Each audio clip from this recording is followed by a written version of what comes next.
누구나 한 번쯤은 일상속 물건들을 모아본 경험이 있을 겁니다.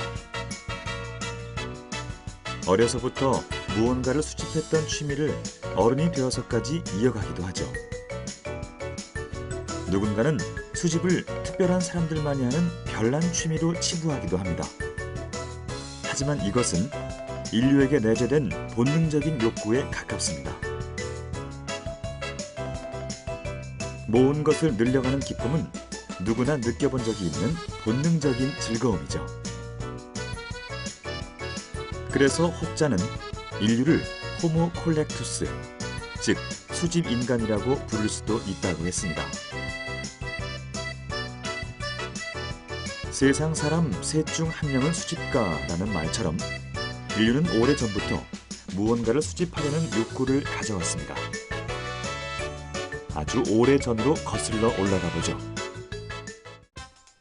고대 아시리아의 마지막 왕이었던 아슈르바니팔. 그는 통치 기간에 장서를 수집해 최초의 체계적인 도서관을 세운 것으로 유명합니다. 이로써 우리는 그 시대상을 살펴볼 수 있었죠. 위대한 시인 빅토르 위고, 한 시대를 풍미했던 렘브란트와 모네, 팝 아트의 선구자인 앤디 워홀 등 수많은 유명 인사들의 공통점은 무엇일까요? 바로 엄청난 수집광이었다는 사실이죠. 빅토르 위고는 중세 가구와 화려한 장식품을 모았고, 모네는 일본 작가의 작품에 매료돼 방안을 가득 채웠습니다. 렘브란트는 명화를 모으다 가사를 탕진했죠. 그리고 현대에 와서도 이런 수집 욕구는 사라지지 않았습니다. 사람들은 시대에 맞춰 더 다양하고 새로운 물건들을 수집하기 시작했죠. 가장 큰 특징은 우표와 화폐, 만년필 같은 전통적인 수집품에서 나아가 현대의 수집가들은 디지털 기기를 모은다는 점입니다. 그들은 왜 디지털 수집가가 됐을까요? 평범한 사람들의 아주 특별한 수집 이야기를 만나러 갑니다.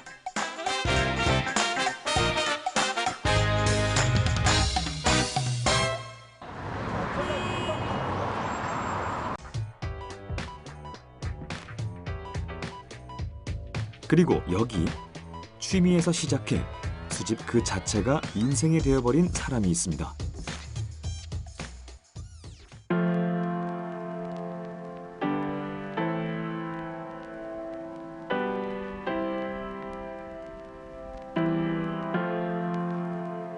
요즘 시대에 좋아하는 일만 하면서 먹고 사는 것이 가능할까? 남다른 취미 덕분에 일과 행복, 두 마리 토끼를 잡은 남자가 있습니다.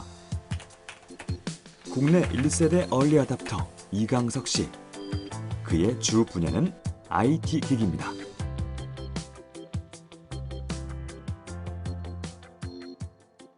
IT 기기 매력이라고 하면은 일단은 하드웨어 성능 외적으로 소프트웨어적으로 제가 어떻게 쓰느냐에 따라서 결과가 달라지는 성능이라고 하는 부분들은 사양에 따라서는 이제 돌아가는 게 있고 안 돌아가는 게 있다 보니까 남들보다 먼저 구해서 먼저 경험해보는 약간 선구자적인 역할, 그리고 그 경험을 통해서 경험을 먼저 공유하고 그걸로 인해서 뭐 자부심이나 뿌듯함을 느낄 수 있는 그런 계기가 됐었죠.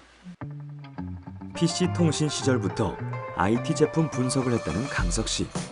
그 세월만 무려 30년에 달합니다.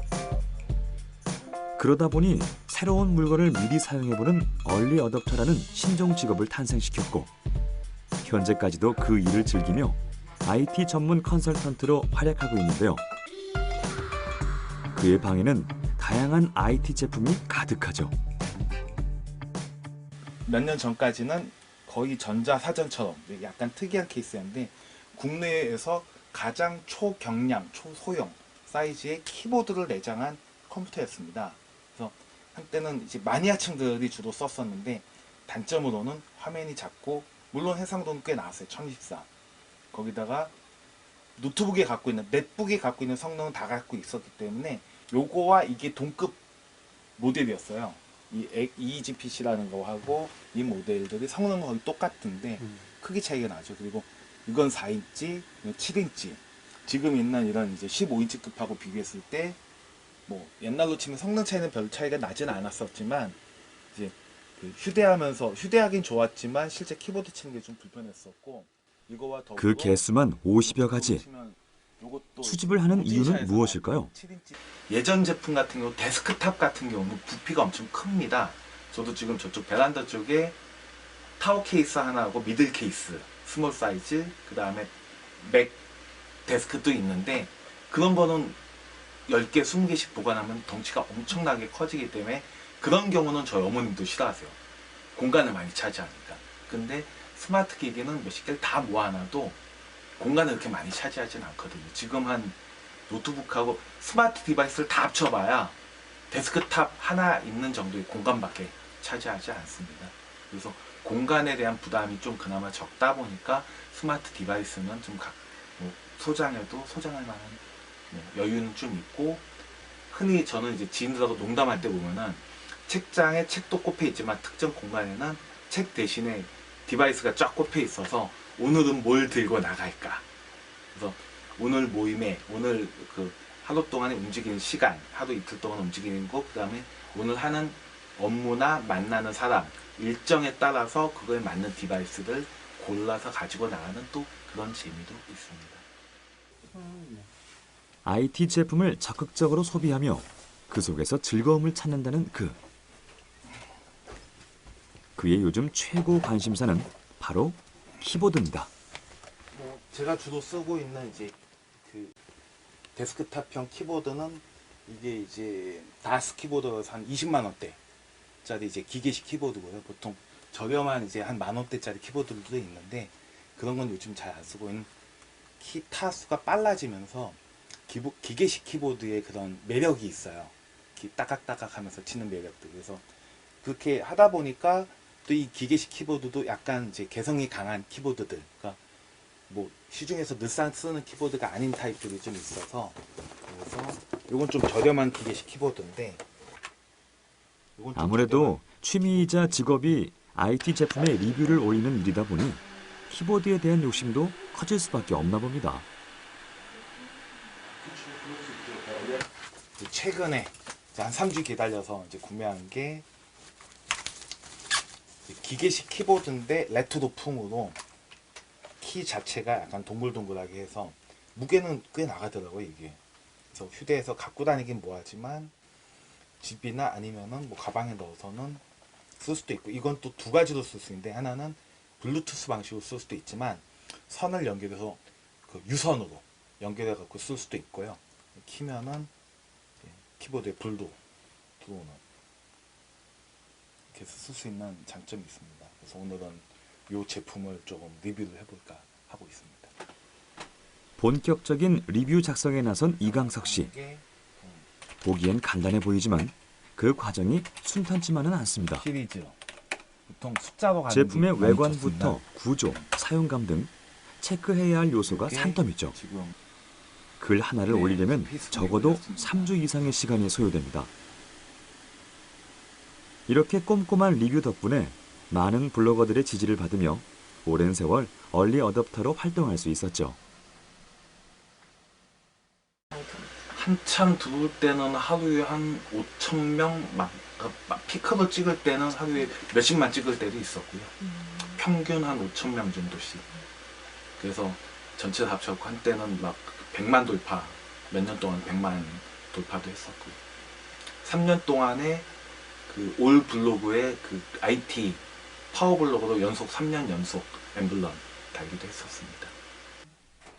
리뷰를 마치고 외출 준비에 나선 강석 씨. 스마트폰이며 태블릿 PC까지 챙기는 제품도 한두 가지가 아닌데요. 지금 어디 가시는 건가요? 삼성동 코엑스에서 열리는 전자전람회 이제 뭐 취재하러 가려고 하고 있습니다.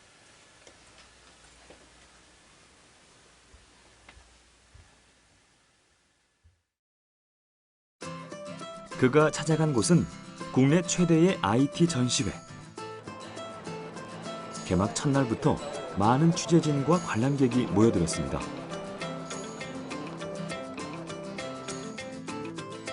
국내 최대의 정보통신기술 축제인 월드 IT쇼 2017. 국내외 다양한 IT 기업들이 새로운 제품과 기술들을 관람객들에게 선보이는 자리입니다. 이런 첨단 기술의 경연장에 강석 씨가 빠질 수 없죠.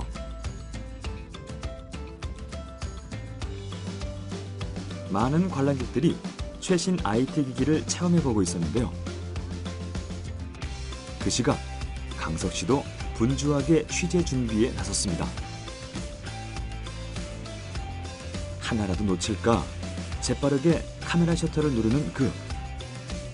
오늘도 수집품이 하나 늘어나지 않을까요? 이게 월드 IT 쇼라 그래서요.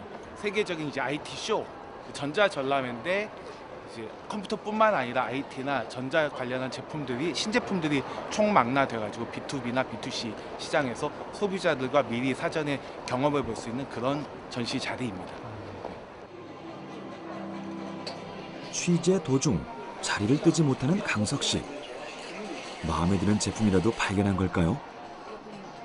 직접 제품을 체험해 봅니다. 그러면 이건 1인용이네요. 1인용이어서 개인 게임 하실 때거나 뭐 음악 들으실 때, 영화 볼 때 이렇게. 2명이나 3명 볼 때는 그러면 이제 블루투스를 연결을 하는 거니까 두 대, 세 대까지. 두 개를 연결해서. 근데 이어폰은 조금 전에 이제 서라운드 같은 그런 효과가 전혀 없고 그냥 2D처럼 네, 진동은 느껴지진 않고요. 네. 근데 좀 더 선명하게는 들리실 거예요. 좀 집중도 있게. 꼼꼼하게 제품을 살피는 그. 이번 전시의 키워드인 4차 산업혁명에 맞춰 기업의 개발 트렌드를 한눈에 파악할 수 있는 소중한 시간이었습니다. 그렇다면 전자기기의 유행이 더욱 짧아진 요즘 현명하게 제품을 구입하는 팁은 없을까요? 보통 이제 그 얼리어답터가 아닌 이상에는 최신형까지 거의 필요는 없어요. 그러면은 2016년인 2017년도에 나온 제품 바로 직전 모델, 2016년도에 나왔던 최신 사양의 모델을 사는 게 가격도 훨씬 가성비도 뛰어나고 이미 안정화도 돼 있기 때문에 바로 직전 모델, 최신 직전 모델들을 스마트폰이나 노트북 같은 경우 최신 직전 모델들을 보통 많이 추천합니다. 1세대 얼리 어댑터로 수집이라는 취미가 인생을 바꾼 강석 씨. 그 역시 재미삼아 시작했던 일이 평생의 직업이 될 줄은 꿈에도 몰랐다는데요. 올해부턴 더 많은 계획을 실천할 예정입니다. 전국을 돌며 노하우 컨설팅에 매진하고 블로그 운영 노하우를 살려 영세 자영업자를 위한 강의를 진행할 예정이죠. 과연 그에게 수집이란 어떤 의미이고 앞으로의 계획은 무엇일까요? 저희 지인들도 저한테는 그런 얘기 많이 하는데 나중에 뭐 IT 기기 이제 전시관 같은 식으로 그렇다고 엄청 크게 안 쓰는 건 아니지만 제가 모을 수 있는 거 모아서 85년부터 하다 보니까 몇십 년 뒤에는 IT 기기 40년, 50년 사서 이렇게 좀 꾸밀 수가 있으니까 좀 가까이 하는 이제 비슷한 일을 하는 사람끼리 모여서 지방에 이제 폐교나 아니면은 이제 마을 단지, 자치 마을 단지를 만들어서 우리끼리 이제 공생 상부상조하면서 필요하신 분들은 와서 배우고 갈 수 있게 하는 걸 만들고 싶고요. 죽을 때까지 아무래도 취미생활로 얼리어답터는 계속 하지 않을까 생각하고 있습니다. 차가운 디지털 제품을 따뜻한 감성으로 모으는 사람들. 이들이 말하는 수집의 매력은 한결같았습니다. 순수한 열정과 즐거움을 위한 것. 이런 원동력으로 평범한 물건을 가치 있게 바꾸는 그들의 열정에 뜨거운 박수를 보냅니다.